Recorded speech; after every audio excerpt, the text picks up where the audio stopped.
একবার একজন মহান ব্যক্তি ও তার সহযোগীগণ সফরে ছিলেন। মরুভূমির সফর। সকলেরই প্রচণ্ড পানির পিপাসা লেগেছে। পানিও শেষ। কি করা যায়? তারা তাদের দলনেতাকে জানালেন। দলনেতা তার বিশ্বস্ত 2 জন ব্যক্তিকে ডাকলেন, আশিক ও আরেকজন তানিমকে পাঠালেন পানির খোঁজে। কোথাও পানি নেই।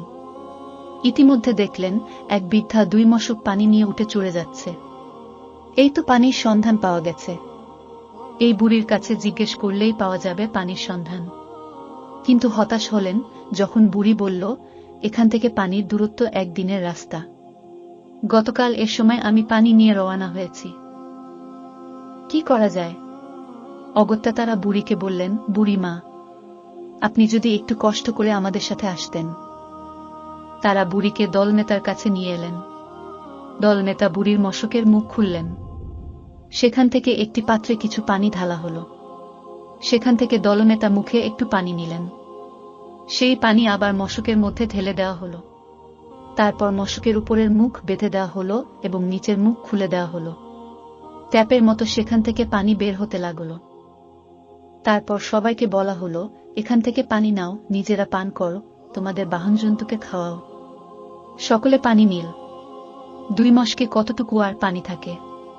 কিন্তু ওই 2 মশক থেকে কাফেলার সকলে তাদের প্রয়োজন মতো পানি নিল।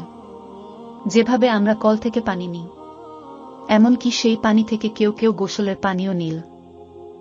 বুড়ি দাঁড়িয়ে দাঁড়িয়ে সব দেখছিল আর অবাক হচ্ছিল। তার আর বিস্ময়ের সীমা রইল না। সামান্য 2টা মশকে আর কতটুকু পানি থাকতে পারে? কিন্তু তার চোখের সামনে এই 2 মশক থেকে শত শত মশক পানি নেওয়া হলো। এ দেখি আজব ঘটনা।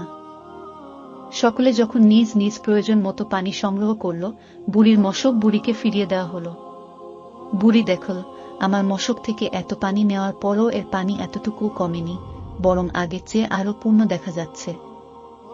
শক ফিরিয়ে দিলেন এবং বললেন, আপনি তো দেখছেন আপনার পানি একটু কমেনি।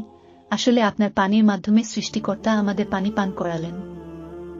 এরপর দলনেতা সহযোগীদের বললেন, একটি কাপড় বিছাও এবং তার জন্য যে যা পার হাদিয়া দাও। কেউ দিল খেজুর, কেউ আটা, কেউ জব। অনেক খাবার জমা হল বুড়ির জন্য। এগুলো বুড়িকে হাদিয়া স্বরূপ দেওয়া হলো। বুড়ি তো মহা খুশি। আমার পানিও একটু কমল না, আবার পেলাম এতগুলো খাবার।